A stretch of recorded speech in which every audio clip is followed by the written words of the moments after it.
Welcome to Destiny Awaits, the podcast where you discover how to step into your identity. I'm your host, Andrea John, and I'm thrilled to embark on this journey of discovery with you. Each episode will explore profound insights and practical wisdoms drawn from stories, scriptures, and personal experiences. From unlocking your purpose to navigating the path toward your ideal vision, we'll uncover the threads that weave together autonomy, identity, purpose, and vision into the tapestry of your destiny. Together, we'll explore the nature of God and the essence of who you are, unveiling your destiny and igniting the spark of transformation. Whether you're seeking clarity, inspiration, or a roadmap to fulfill your calling, Destiny Awaits is your guide to living a life of purpose, passion, and profound impact. Join me as we embark on this empowering journey. Your destiny awaits, and it's time to unveil its magnificence. Hi, everyone, and welcome to the Destiny Awaits podcast. I'm your host, Andrea John, and today we have a super special episode because, as I promised last week, my husband Mike was going to be on for us to talk about the Beatitudes. Now, this was an impromptu conversation, real live, authentic look into conversations that Mike and I have. So we hadn't planned it. I didn't know the direction I wanted to take. So we just started talking. And as we were talking, the direction that we wanted to go kind of surfaced. So you're going to see us build that a little bit. And what we decided to do was to break up the Beatitudes into separate episodes. So today's episode, we go into the first three Beatitudes. We talk about them, we explore them, and you kind of see us discuss it until we figure out exactly how we want to share and formulate these episodes. I hope you enjoy the conversation. Okay, so disclaimer before we get into this discussion. We are in process. So our studio is a work in progress. We are under construction. We're still working on the video and the sound and getting all that stuff done. I really wanted to get this podcast episode out this week, and our schedules just were not jiving. So Mike woke up early this morning and we wound up recording early in the morning, and I did my best to get myself together on time to get into the studio and do what we needed to do. If I was a self-conscious person, I probably wouldn't put the video out there, but it is what it is. And I'm saying this because if you're just listening, then you're totally cool. Yes, the sound could get better, and I do promise that it is going to get better and better. My brother, who's a sound engineer, is going to come out here in a few weeks, and he's going to help us really improve the studio and make it better. So I just want to thank everyone for your support in listening and watching as we have learned and grow. We started with just what we had, and we are looking to improve, and next year it's going to be bigger and better than ever. So I wasn't planning to be recording these episodes. I mentioned that last week. I was going to take a break from the podcast, but the Sermon on the Mount really stood out to me. So consider this series visually and audibly a work in progress, a construction. So I hope that it's not distracting to you, but the content is there. Mike and I are having authentic conversations as we're doing this. So thank you so much for your support throughout this time. It will get better, I promise, but I just wanted to let you know that we recorded this super early. Couldn't get the video quite the way I wanted to, but the sound should be okay, although I do know that it has to improve, guys. Like, I recognize that. But we are working on it. We're giving God our loaves and our fish, and He will multiply and make it grow. We're just partnering with Him and being obedient. So thank you so much for your support. And now, without further ado, here is Mike and I's conversation about the Beatitudes. Hello, everyone, and welcome to this episode of Destiny Awaits podcast. I am joined with my wonderful husband, Mike. Hello. And as promised, today we are going to go over the Sermon on the Mount, but more specifically, the Beatitudes. So last week on the podcast, I actually read the Sermon on the Mount from the Message Bible. Okay. And I was very uncomfortable. Why is that? Because I've read the Sermon on the Mount so many times. Right. And I knew it pretty well. It was in my original books. I have my books here. I didn't even talk about them, but that's okay. And it was so different. The wording was so different from what I was used to. Yeah. That it made me very uncomfortable. And I almost wanted to be like, what kind of heresy is this nonsense? But it was a scholar that we recently started following that recommended reading it, because when you're trying to understand the concept and the ideas, reading it in your own language. And I know that the other Bibles like NASB, NIV, things like that, they're in English, but they're word for word translations. So the idioms, the concepts, the analogies, the metaphors, they're from ancient times, not our times. Right. And I think that became clearer to me when I read the Sermon on the Mount in the Message Bible, because I was so convicted. And I think, so part of me was bothered because it was so different. And every time I'd go on my phone and look at one of the conventional translations, I was like, oh, I could see how they translated it that way. Sure. Yeah, that makes sense. But I think I was also bothered because I was so convicted. Yeah. It was so relatable that I realized how much I need to change. Lots of things. Like, I don't remember offhand, but we should go ahead and read it then, huh? Yeah, so we'll do the Beatitudes, and I had read it out of the Message. But I think just for context, especially people who are familiar with the Bible, I think I want you to read it in a conventional translation first, so people have the idea of what we're actually reading. Okay. Okay. So, I guess technically the Beatitudes start on verse 3. So I can go ahead and start there. But it says, "Blessed are the poor in spirit, for the kingdom of heaven belongs to them. Blessed are those who mourn, for they will be comforted. Blessed are the meek, for they will inherit the earth. Blessed are those who hunger and thirst for righteousness, for they will be satisfied.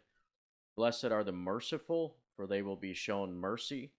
Blessed are the pure in heart, for they will see God. Blessed are the peacemakers, for they will be called the children of God. Blessed are those who are persecuted for righteousness, for the kingdom of heaven belongs to them. Blessed are you when people insult you, persecute you, and say all kinds of evil things about you falsely on account of me. Rejoice and be exceedingly glad, because your reward is great in heaven, for they persecuted the prophets before you in the same way."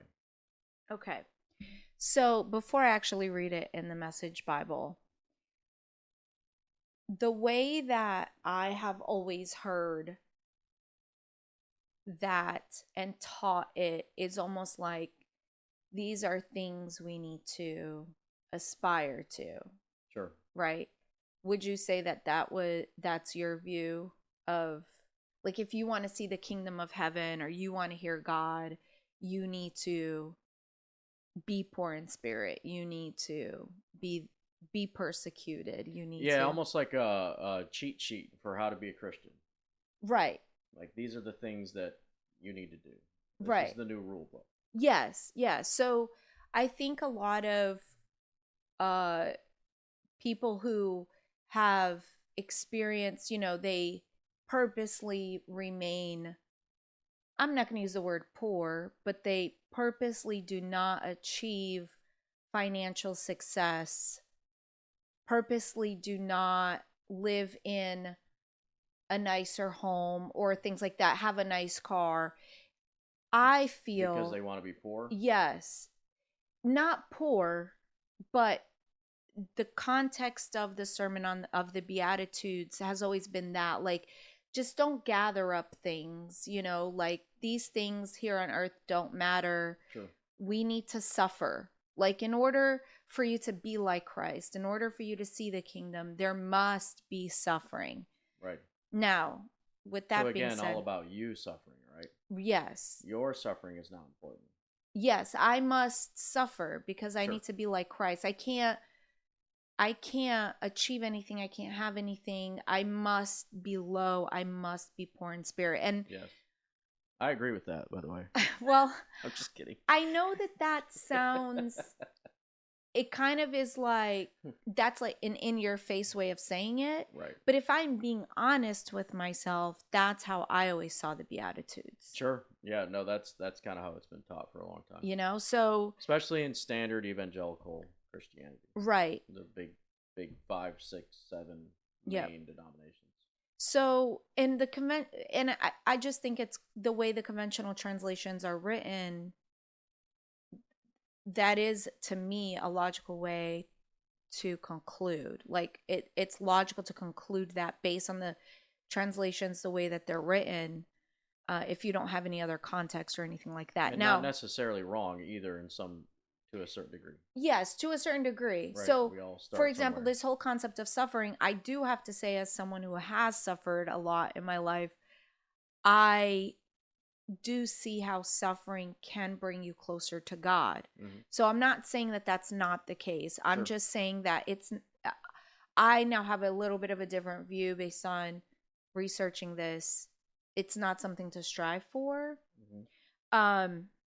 But not only did I read it in the Message Bible, I also started listening to the Bema Discipleship podcast, and they had an interesting take on it. Yeah. And then when I went and did further research and looked at what other theologians and scholars said about it, they had the same idea that I heard on Bema. And I just thought that was so interesting. I think it goes to show that in conventional churches, just because I don't have another way to say it, like in, how would you say, like pop culture church, or Conventional, maybe? like, yeah, like in traditional church settings, Yes.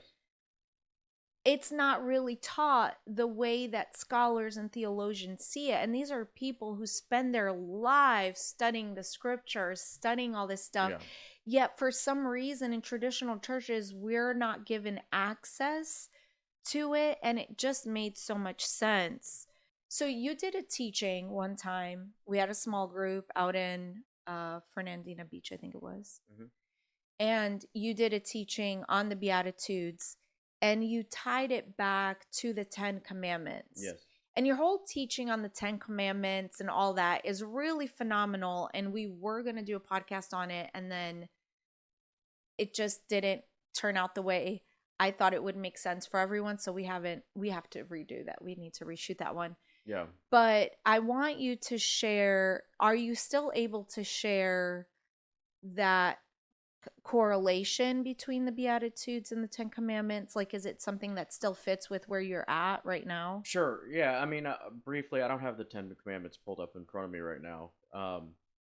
But a brief overview, this Beatitudes is written in a direct response to the 10 Commandments.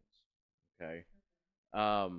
And I joked about it being a new rule book or a new 10 Commandments. Right. And in reality, it actually is in proper context.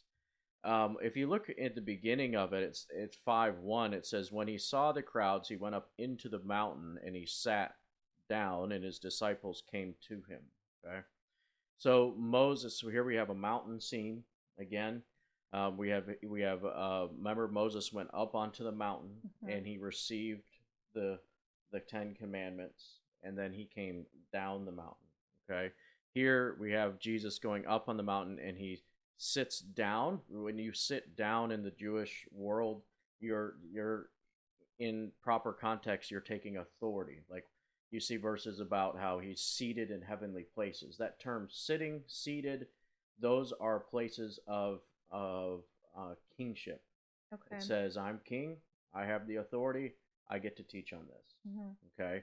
And then the disciples would come and gather then at that point. Obviously, there could be just a practical thing to it too, being up high where they can all gather. It's not like they had microphones and sound Right, systems, yeah. right, like today.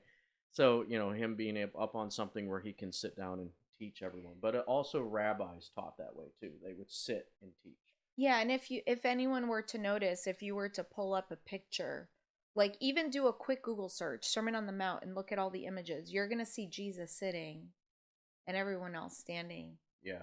And I believe even on the I don't know if they portray that on the Chosen, but it is common to see They that. did portray it, but I don't remember what they did. I don't remember if Jesus was sitting. I also haven't seen Bama's version of this, so this will be interesting for you to point that out, what their thoughts were on it. But because Marty has incredible insight on this kind of stuff. But so he goes up, he sits down, he now takes authority, okay, and now he brings the new 10 Commandments. This is his response to the 10 Commandments. Okay.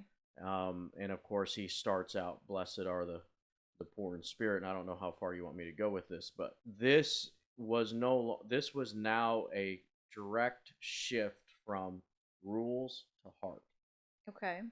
Okay. Law and commandments, they had rejected relationship with God. They had told Moses, "Hey, you go up, you get the rules, we'll follow them." First, God was inviting them up. Right. And they said, "No, he's scary.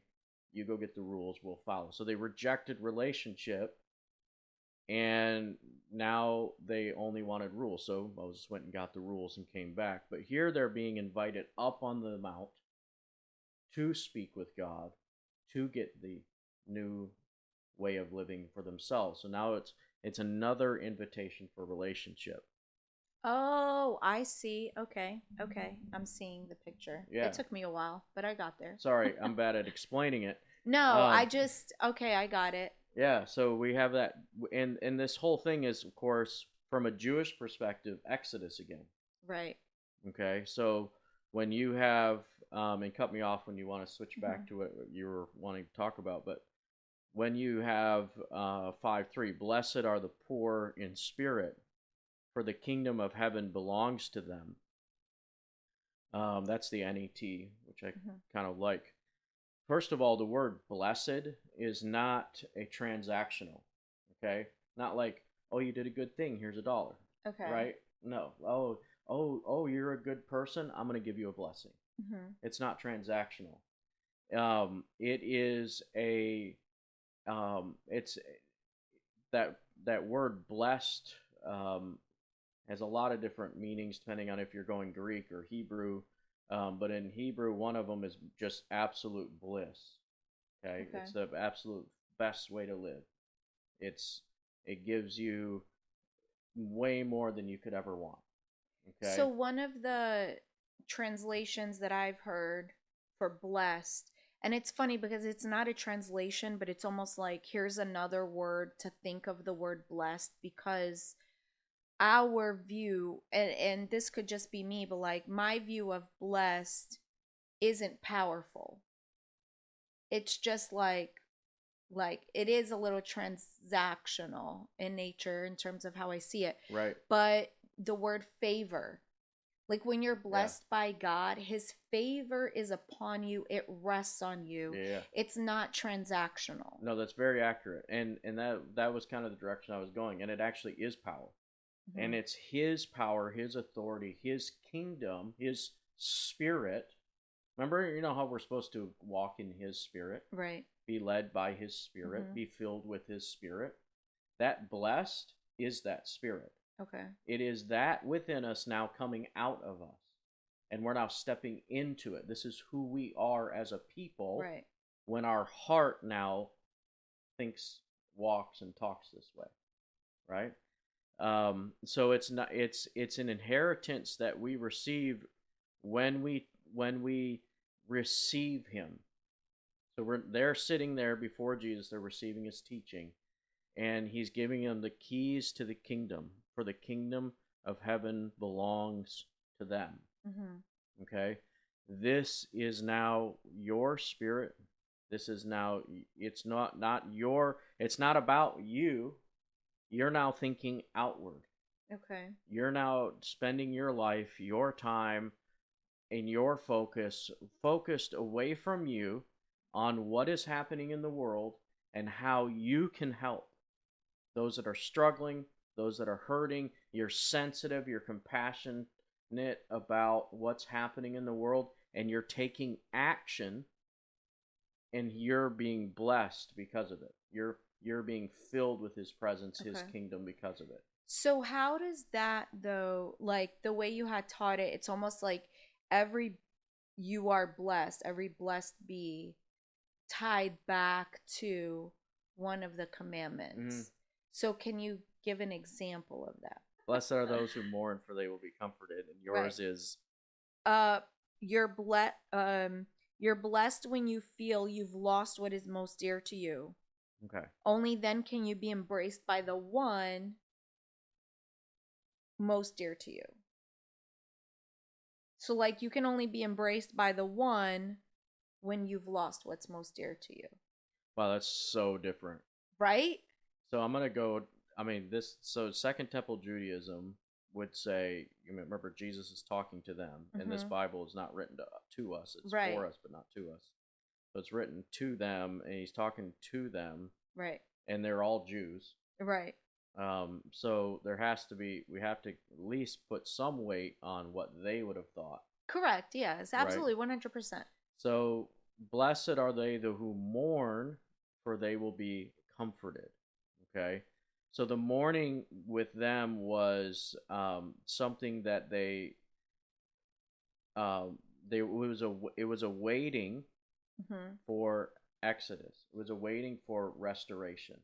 Okay. So this is Exodus language again. It was a coming Messiah, a Mm-hmm. restoration, and there was a mourning that was done. They had Sukkot. They had all these different. Let me pull up one of them from the Jewish thought. So the mourning, it was a redemption. It was a redemption thing. They, 3 weeks leading up to Tisha B'av, they would go about mourning, and they would do a whole thing, and they had a big festival and all this kind of stuff. And they were waiting, constantly waiting for the return of the Messiah. Mm-hmm. And that mourning was a period of grief, but also wasn't just grief, it was anticipation. Okay. It was a hope for future redemption. When someone dies and you mourn, you're mourning their loss, but you're also healing so that you can recover. Mm-hmm. It's those who don't mourn the loss of someone who never actually cover. Yes. Like, think about people who lose someone and then they just fill up on drugs and alcohol, right? Yeah. They're not And dealing with they it. They're not never deal grieving. with it. Mm-hmm. They don't mourn. They don't go through the process. Therefore, there's no healing and there's no restoration. Mm-hmm. Well, the healing and restoration was the returning of the Messiah for Israel. So they got out of Egypt, but now the Messiah was going to come and restore Israel. And so they would wait for that. Okay? But many had stopped waiting. Mm-hmm. Many had stopped the mourning. Okay. And they hadn't dealt with it. They were ignoring it. They were acting like it was never going to happen. There was no hope for it. Mm-hmm. There was no waiting for it. And there was no, so in other words, they didn't put any value on it anymore. Okay. It would be like we as Christians deciding that we don't have any effect in the world anymore. Right. Because we're not supposed to bring the kingdom to earth anymore. So this is why your teaching on this is so, I love it. And it's been a very long time since I've heard you teach on it because of things like that. Like how when you really understand that mindset of the time and what Jesus was saying and how there was so much depth to the things Jesus was saying, it all makes sense. Yeah. Right? And so I think it's important for people to know that. So obviously, we're big on context and really understanding also what in it's the morning about. too, another thing too, while we're on it, is it's a longing for his presence. Mm-hmm. It's a praying and an anticipation for his presence. and it's wanting him to do something that only he can do. Right. So there's things that we can do with the kingdom. We can be poor in spirit, we can be compassionate, we can take effect in the kingdom. But then there's things that only he can do. Okay. And things that we don't have much control over, but we can pray for it. We can yearn for it. We can desire it. Right. Right? And so that's something that we have to consider some have gone as far as to say mourn is a bad word. We should put the word wait there. Some have gone that far. Now, I don't agree with that because I don't like changing stuff that much. Yeah. But blessed are those who wait, for they will be comforted. In other words, if you go strive on your own or forget the glory of God, forget what he's promised you, forget his future promises. It's almost like there needs to be a hope, like a suffering with hope in a way. Like a waiting with hope. Also why I see it as a building block. You've heard me teach it as a building block. You can't have one without the other. Because if you're not poor in spirit first, in other words, if you don't allow yourself to be filled with his presence, less of you, more of him, and then go out and do something with it in the earth, right? It's now who you are. Right. Because you're now compassionate. You're thinking about what needs to be done in the earth. And if you never do that, you'll never reach the place where you're allowing him to move. Correct. Yes, I can see that. You'll never reach the place where you're allowing his spirit to move within you. Because we're called we're the answer to the world in a sense. Right. We're called to be his ambassadors, his fans, his feet, his mouthpiece. But if we don't do anything with it, right, we fail. So like sitting in church on Sunday and listening to these verses and saying, oh, I just need to be more humble. Man, you just got a very sliver of what it looks like. Right. It's much so deeper. So small you may have missed it. Right. It's way more than that. It's way more than being humble. It's about taking action. Right. There's an action with this. Otherwise, your heart will never be open enough to mourn. Well, one of the next podcasts, as we're talking about the Sermon on the Mount, actually what you just said triggered a thought, because when Jesus said that he didn't come to demolish the law but fulfill the law, I did learn a little bit of context about what fulfillment and abolishment looked like in the terms of the law. That made me realize it, and you just saying that triggered that thought in me, because it's not just about knowing something, knowing that it's about doing it. Like, you have to go and do it, you have to live it, you have to represent it, it has to be your way of life. So I guess in this sense here, then, in the Message Bible, where it says you're blessed when you've lost what is most dear to you, it's actually... What was most dear to Israelites? I don't know. God. They had lost him. Did they know they lost him, though? No, they didn't know. Yeah, they didn't know they lost him. But Jesus was pointing out that they'd lost him. But then I thought it was interesting because it doesn't say when you've lost who, it says when you've lost what is most dear to you, because then you can be embraced by the one who is most dear to you. So in their case, God was most dear to them, and in mourning him, they would feel his embrace. Like, if I'm going to use the Message Bible. What they had lost was relationship with him. Right. They had figured out the rules. They could do all the sacrifices. They could do all that kind of stuff. But all of it was superficial. Right. And they had lost relationship with God. And Jesus is saying the kingdom of heaven is about relationship with him. And if you get this, you're going to yearn for that relationship. Right. And you're going to mourn that loss of relationship. It's going to become a reality to you. So in the interest of time, I think what I want to do is contrast the context, the shadowing between the old and the new, and what I learned about the Beatitudes, reading it in the Message Bible, and kind of like a mix of all. So let me just state here that what I learned about the Beatitudes, or not learned, more of a different perspective, a different way to look at it. From the Message Bible. No, this was Oh, from okay. Bema. Okay. When you look at the Beatitudes, what they see, and this is some scholars and some theologians, isn't something to strive for. So it's not like I need to become poor in spirit so that I can have the kingdom of God. I don't need to seek mourning. I don't need to seek persecution. This is not something that I'm going to go out and look for, so that it's this is where God is. So when you are poor in spirit, when you've hit rock bottom, God is there and God is with you. Yeah. So then in this one with the mourning, when you've lost what's most dear to you, when you are in mourning, God will comfort you. God is there. In the midst of that, God is there. Yeah. Does that make sense? Yes. Okay, so let's kind of contrast those two as we continue, because I think that understanding the context of what you shared and the shadowing from the Old Testament in terms of the Exodus story, redemption, and all that. Yeah. I think that marrying these two together really demonstrates how powerful the Beatitudes are, how deep the Beatitudes are, but also help make it relevant to us. Yeah. So that's a big challenge, right?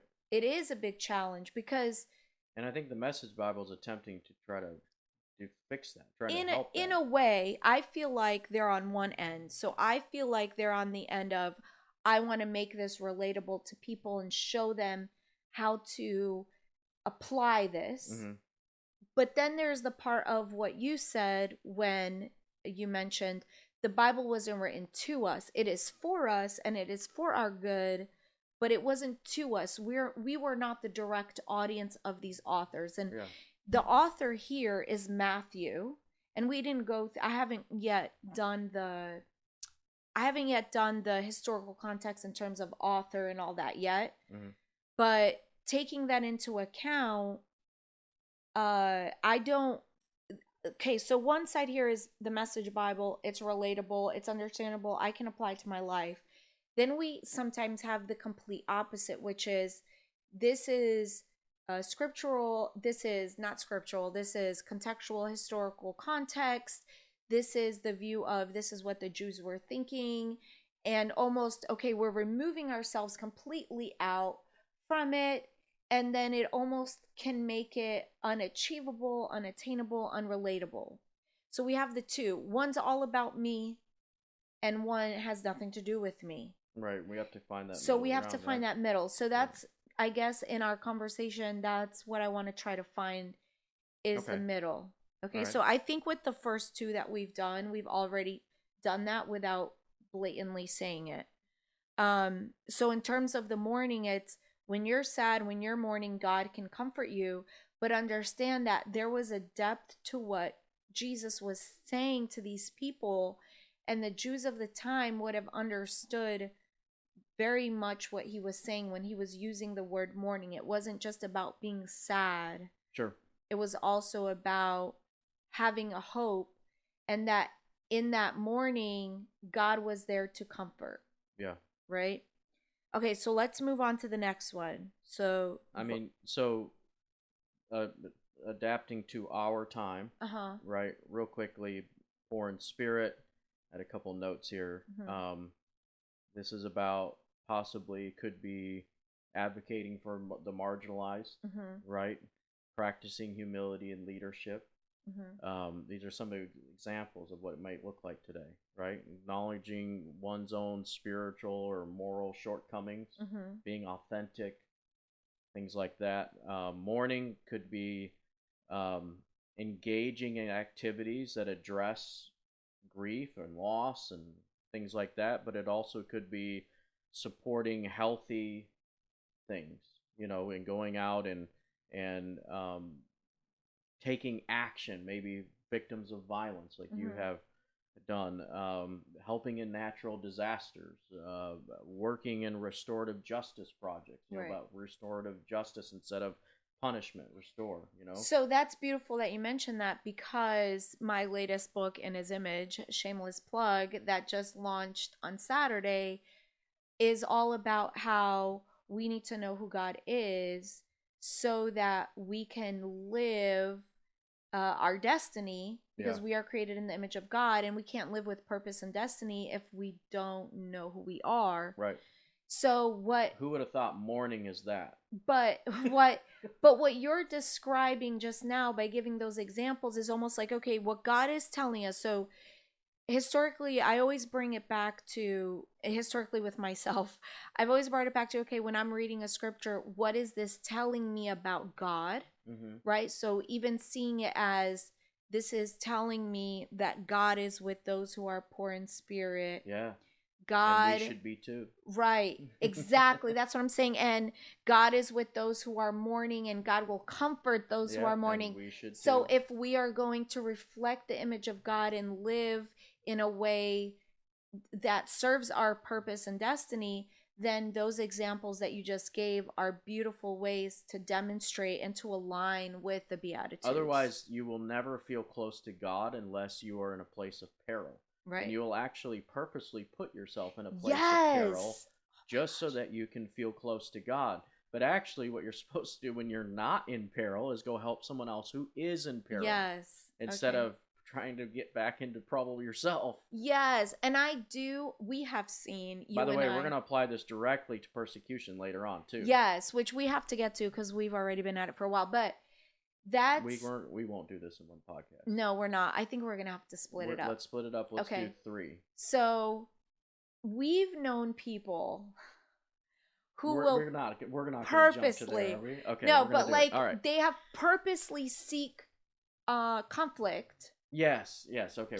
we'll just keep it at the front end of the Beatitudes, who purposely seek conflict to accomplish. So even, for example, constantly having financial issues, constantly finding yourself in a situation where you don't have funds to support yourself and your lifestyle. And this is a very big topic, so this also goes into financial management, not tied to here, but some people subconsciously, and I have seen this with people that I know, they subconsciously keep themselves in that place of poverty. I'm not going to go out and do the right thing because I'm going to trust in God. Right.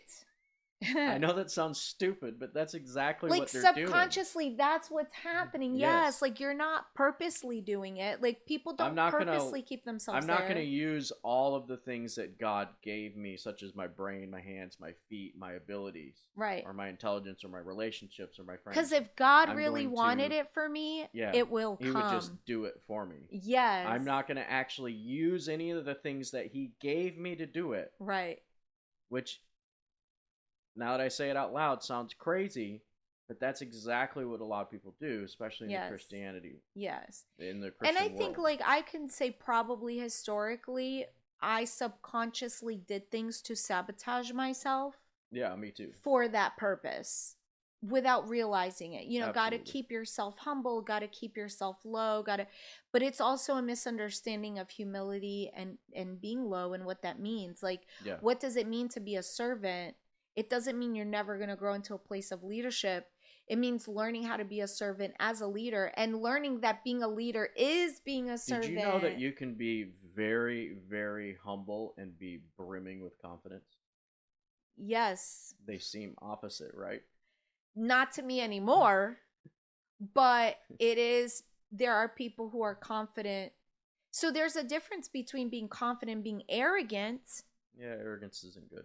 Arrogance isn't good, and it shows pride, but you can be humble and be confident at the same time. I think one of the people in our lives that I've most learned this through is Alicia.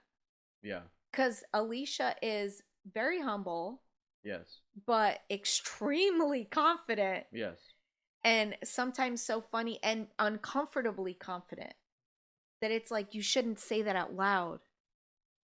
And it may, it's kind of like, well, why can't, if I think something that's Yeah. a good thing, why can't I say it? Because it's going to make someone else uncomfortable. Now, there's nuance to that, So but read this on that note. Read 3. so the third one, The blessed are the meek one. you're blessed when you're content with just who you are, no more, no less. That's the moment you find yourselves proud owners of everything that can't be bought. Right. I said the third one, but chapter 5, verse 5. Yeah. Yeah, that's That's the five, third one. believe it or not. Yeah. Isn't Blessed it are the so meek, different? for they will inherit the earth. Is my version. And mine says, so let's do the meek part. So basically, their description of what it means to be meek is you're content with just who you are, no more, no less. What is meek? Yeah, that's crazy. What is being meek? Let's look so up the definition. obviously, Where's my blessed phone? are the meek. That won't work. I'm That gonna won't look work. it I up promise anyway. you, whenever you look up definitions of words, it almost never works when you're looking at proper context, but it does work sometimes. So, I was making some notes on this at like 3 in the morning because I was awake. So, the world is driven by power and aggression. Yes. Okay. Okay. And, but you need, I'm telling you, Donald Trump is a perfect example of this. We are not going there. I am going to take that out because I am not going politics at all. He is a very aggressive, powerful person. You're gonna go there. But if you're he, gonna insist, right? okay, Do we really? but you take that same aggression, you take that same authority, you take that same ability, and you apply it in a non-violent way. You promote deals. You are you work on promoting resolving conflict instead. You work on not being violent. Um, choosing to forgive. I'm talking about applying it now in our terms, right? I'm not looking at Jewish perspective.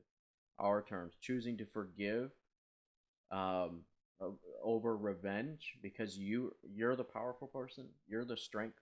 Right. You're the pillar. So again, now we're building, right? Like Yeah. your concept of building. We've talked about strength and confidence. Yeah. And now we're going into meek. Yeah, meek is meek is you're so powerful as an individual that you don't need to resort to darkness to get what you need. Okay. So it's like a quiet strength. Okay. So and you're also cunning, you're smart. You know how to get it done without destroying people. Okay. So now the Message Bible makes more sense to me with this whole stacking business, and I'll tell you why in a second, but I did look up the definition. Stacking, what she means by that is a teaching that I talk about where each one of these blesseds, right? One goes, the order in which Jesus taught it is very important, right? Because you'll never accomplish one if you don't accomplish the one before. Poor in spirit first, poor. Mourning. Yes, it builds. And then now we're at the meek, right? Yes, it's a building block. So meek, oh my gosh. See, this is why I love your teaching so much, because it like all the things get ticked in my brain. Oh, it makes so much sense. Okay, so the definition of meek, according to the Oxford Dictionary, is quiet, gentle, and easily imposed. Okay, so quiet and gentle is, I feel like, is how I would see meek, right? Yes. But they also carry a lot of trust. They trust in their God. They have waited on him, right? There's compassion. Okay, the whole stacking thing. This is what I was thinking before. Okay, so you're poor in spirit. In our language, you're at the end of your rope. You've gone through it. You're mourning. You've lost something. You're hoping, but you're mourning. There's some sadness there. Those things you're trusting. One of those things what that brings, experiencing those things brings compassion. Yeah, absolutely. Because I have to say that, like, after the last year, when I went through the whole cancer thing, one of the things that it gave me was more compassion. Yeah. And then at the same time, so when I was about to have surgery, we had found out that a very dear friend of ours had lost her baby. Like, Yes. I think she was 3 months old at the time. Right. And that was devastating. And just looking to try and comfort her, realizing I don't have words, there's nothing I can do, I just need to be there for her. Seeing her go through that gave me compassion. And then me going through my walk gave me compassion. And it's because I realized that I don't understand and I don't know. And you don't know what you don't know. We can try and help someone who's going through something, but if you've never gone through that thing, you really don't know. Yeah. And we need to have compassion. Sometimes people react in ways that we don't like. You know, they may be a little, a little harsh in an area, or maybe one day they give you an attitude, or they, whatever. And we don't know. Maybe they just had a really bad day. Maybe they just found out they had cancer. Maybe they just found out that, someone they love has passed away. Their husband left them, their wife right? left them. Or at work, they're just experiencing, like all this stuff. And it really teaches you to have compassion. Learn how to tone it down a little bit. Like, I'm a very passionate person. Yeah. And learning how to, like, tone it down sometimes, Yeah. like, I may look at someone and say, I know exactly what you need. I know the exact advice you need. I know, like, sometimes you want to be harsh with, like, what is wrong with you? Like, what is not getting through to you? Yeah. But sometimes, with Anna, that's something I've had to learn is take a step back. And she doesn't respond well to yelling or to aggressiveness. No, not at all. Even though she is, which is funny, but that's a topic for another day. So, but learning how to, like, okay, take it back. And I need to be calm. I need to be gentle. I need to be compassionate. And what I need to do is really understand, where are you coming from? Why is this happening? What is occurring to help you? Yeah. And then in that, in terms of how to apply it, how do I mirror Jesus? Well, Jesus wasn't, there were moments where Jesus was harsh and Jesus was, like, really direct in your face, but Jesus was always caring and he was meek. He wasn't pompous. Yeah. He was not arrogant. No. Right? Everything came from this place of love and compassion. The meekest people I've ever met were not the weakest people I ever met. Correct. Yes. We There's in a America lot of strength. See meek and weak as the same. Right. But true meekness is people who carry great strength. Yes. Their ability to endure, wait, trusting God to have His way. Like, when I think about meekness, I think about my dad, right? Yes. Like, we don't agree on everything, but, like, when it comes to his ability to just go, I trust in the Lord, I trust in the Holy Spirit, I'm not going to go and strive and make it happen on my own. Right. Sometimes I felt like growing up he took it way too far. Like, he should have actually stepped up and smacked someone. Right. And I still kind of think that way, but he never changed. Right. And he, to this day, has remained true to his meekness. Right. And he is very gentle. But he was not. Yeah. The man was not weak. In order to do that, he had to carry much more strength than I did. Yes. Because it wasn't strong enough not to go punch people in the face. Well, that goes back to the fruit of the Spirit called self-control. Yeah. Meek people for the sake of this conversation, amounts. I didn't actually punch anyone in the face. Right. But we understand. I think every single person at some point in their life has wanted to punch somebody in the face. And you don't do it because that's not the appropriate thing to do. No. And then when people do it, we just think they're not nice people. But I had that example before me. Yeah. And so I was able to then emulate that. Right. To a certain degree. The appropriate response is not violence. It's not aggression. I just think that when we do get aggressive, when that's kind of where, let's say something happens and we lean towards aggression. Yeah. Okay, I've been there, like really bad. The reality is that our brains actually stop functioning at optimal levels when that happens because of the hormones that's being released. The best thing you can do is recognize, okay, like when I'm having one of those moments, I am 100% aware that I should not be making any major decisions in my life at that time. Yeah. Right? It's kind of get it out, say whatever you have to say in the privacy of comfort and safety, right? Yeah. And then, but we're not going to act that out. We're not going to do that. God would not do that. Yeah. And we're going to treat people with respect. And I think meekness comes into play. I will say that I wouldn't necessarily use the word meek to describe myself, but nobody's ever said Mike was meek. No, I would not use meek at all to describe. Now your dad, I would actually. Now that you say that, your dad's a great example of what meekness looks like. Mm-hmm. But I am someone who, I try my best. I don't always accomplish that, and there are people who don't like me very much, and they probably have different opinions. But I try my best to be kind, to be compassionate, to be nice. Right? Like I worry about other people all the time, and have been meek in moments where I could have been aggressive. Yeah. And that at times is you viewed. And I both have, in large areas of our life, we won't get into it in this podcast, but we've had to make decisions that were weak. We had to. We chose to take that road. They did not come easily. Right. We wanted to fight. We wanted to lash out. We wanted to take action. But in the end, we felt this was the right way to go. Right or wrong, this was a decision we made. And I think we had examples in our lives that allowed us to do that. True.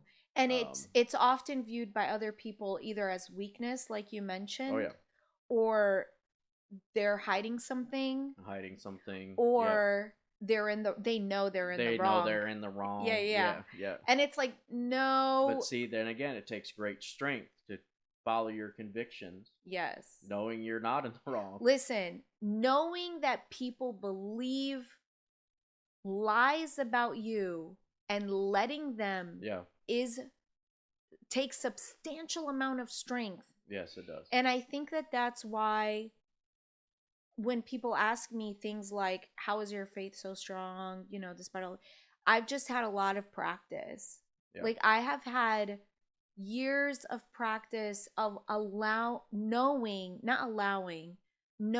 people believe lies about me and just letting it happen. Well, also not defending you went through, myself. And this is well known, you went through a tremendous amount of abuse, struggles, attacks, cancer. Right. And I went through all kinds of crazy stuff too, and we came out the other side. Right. But if if we didn't have a poor in spirit, if we didn't go and mourn, right? If we didn't have trust and faith, we didn't carry meekness, there would be no inheritance. I think we do have an inheritance because of it. I think anyone who follows these keys in the Beatitudes, and I think when I began to really understand the Beatitudes was right at the beginning where I faced some of the greatest conflict in my life. Right. And these Beatitudes helped me get through that troubled time. Right. Because I decided I wanted to live out what I was seeing here. Right. So I think, we'll close on this one, but I think tying it all together, you were someone who basically lost your entire community. You lost your family and you lost your community. Right. And that's a story all on its own. We could literally do a podcast series just on your story, and we can call it Cult Boy. But that was completely and utterly devastating to you. Right. And it had an impact on your walk, on your faith, on all this stuff. But like you said, you know, at some point, right, you wound up finding God and all that. Yeah. And it wasn't an easy road. It was difficult, but you definitely experienced, in the words of the message, like the end of the rope. You found the bottom of the barrel. Absolutely. Like you were in a pit. It was dark. And with the mourning thing, I think taking the context that you shared and tying it back to the Old Testament stories and the Israelites, I think the one thing that I want to point out to everyone is there is a place for mourning, and mourning is important, but when it's not paired with hope and the hope of restoration. Yeah, because it's the first stage. The word mourn, rock bottom is the first stage of that. But it's not where you want to stay. Yes, because if there's no hope of I'm going to leave Egypt, there is a promised land for me. Exactly. There is something better there you for go, me. Getting the right Jewish perspective. God wants this. That's what God wants for me. God wants me in the promised land. God is guiding me to the promised land. God is making a way to the promised land. And think about that story. God parted the Red Sea. God gave them manna. Like that was God's heart for them all along. And this God is all used Exodus language. God used a man to free them, right? Yep. And they went and God led them, but there was that hope. What I want to say to those listening today is it is okay. Like if we're going to take this in a way that it applies to us now, right? And taking it from the perspective of that I learned from Bema, this is God will meet you where you're at. God is for the what Marty calls the mumser. God is for the underdog. God is for those who are ignored. He's not just for the rich, famous, and wealthy. Right. He's for the regular person, for the ordinary person, for the down and trodden, for those who are suffering. What I want to say is that is completely understandable. There are moments where my analogy that I use all the time is you're going to fall in a pit.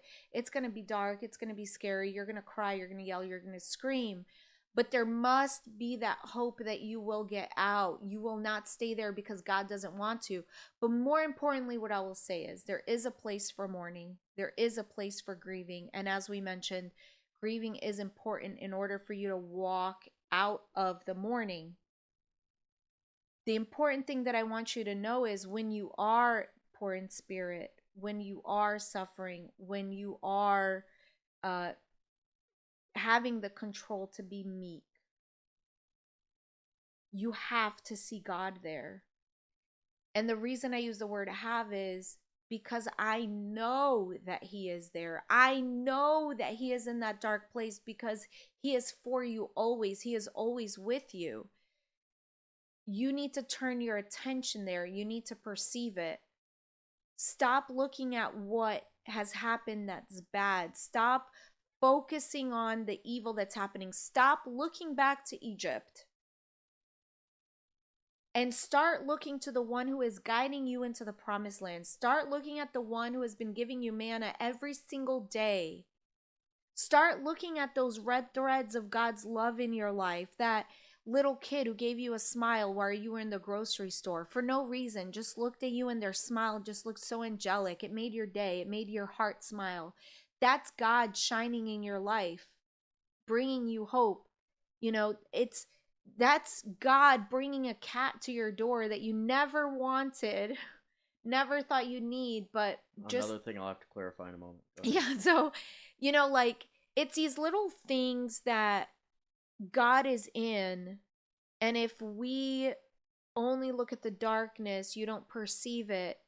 But the only way you can be meek and compassionate and giving and really live your purpose and walk into your destiny is if you take everyone's poor in spirit at some time. Everyone is mourns at some point. Nobody is void of those things. This world is filled with sadness and evil, not because God wants it. It's just the way it is. There's two things I want to say real quickly before we wrap. Two points of clarification. Bema is a podcast that does incredible work with understanding scripture through Jewish perspectives. Yeah, I recommend them. BEMA. And that's when we mentioned Bema or Marty. That's what we're talking about. Not to confuse you. The cat is a cat that adopted us, just so you know. Showed up at our door, loved us so much. But I want to read this verse because it ties in so perfectly. 4:16, what you were just saying. The people who sit in darkness have seen a great light. And on those who sit in the region in the shadow of death, a light has dawned. Where is this? And from that time, Jesus began to preach the message, repent, for the kingdom of heaven is near. Matthew 4:16 through 17. So if you've, I'm going to take this out of context, but if you've spent a lot of time in darkness, you're able to see the light. Mm-hmm. When the light comes, you see it. Right. When that light dawns, when that light comes over, it becomes alive. It becomes a reality to you. Mm-hmm. And it was that light that allowed the kingdom of heaven to come near. And that's why he ties these poor in spirit into the kingdom of heaven and see God and be shown mercy and all of these keys, right? It all ties together. Yep. And we'll go on the next podcast. We'll hit on the rest of them, right? Yeah, we'll go on. There's just so much with this, and I don't think that there's deep and most people don't have access to deep enough teaching. So I just like bringing in all these perspectives because then it makes it relatable to people. So what I'd say is read the Beatitudes. It starts Matthew 5:3 in different translations. Write your notes, and like after this podcast, I would suggest take a moment to write, like just maybe go in your notes in your phone or something. And what stood out to you the most about what we talked about today? Like, what thing hit you? What revelation did you have about what we talked about? And it may not be anything that we said, but something we said triggered something in you.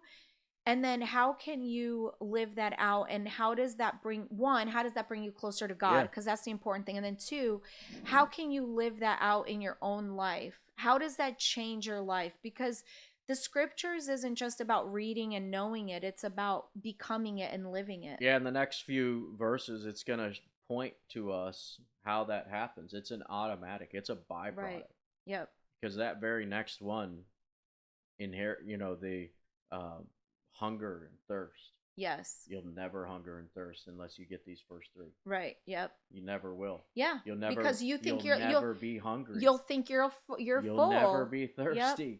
It'll never happen. Yep. This is a building block that allows you to finally hunger and thirst for righteousness. So why do I struggle? Why do I always want to do all these things that aren't right? Why do I have this problem? Why do I have that problem?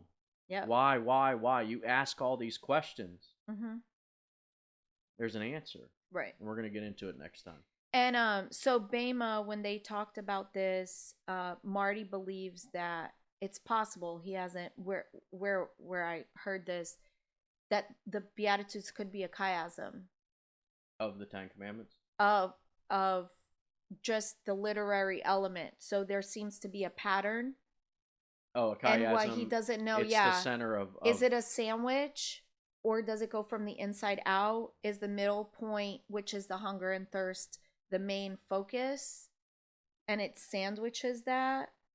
So we won't get into chiasms now, but like next week we'll maybe we can like briefly talk about what a chiasm is. Or is it the center of a giant chiasm? Because it's it's the beginning of the sermon. It's the beginning of the sermon. But yeah, so I would recommend listening to the Bema podcast. We're gonna start. Jesus House is thinking about starting a Bible study. We may leverage Bema. We don't know. It's BEMA, Discipleship with Marty Solomon and Brent Billings. I would suggest starting. They have hundreds of episodes. Start with episode 1. It will change your life. But we're going to start. They're going to revamp it, and then start with Genesis again with some new things that they've learned. So we may do that ourselves, and maybe we'll bring the podcast into it. I'm not sure, but we'll do a live Bible study. Maybe that's the plan, but I don't know.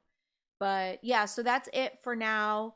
I encourage you to read the Sermon on the Mount, read it over again, read it in different translations. As you see, the Message Bible is very different, and it lacks in some areas, but also brings fullness in other areas. And this is why I'm a huge proponent for different translations.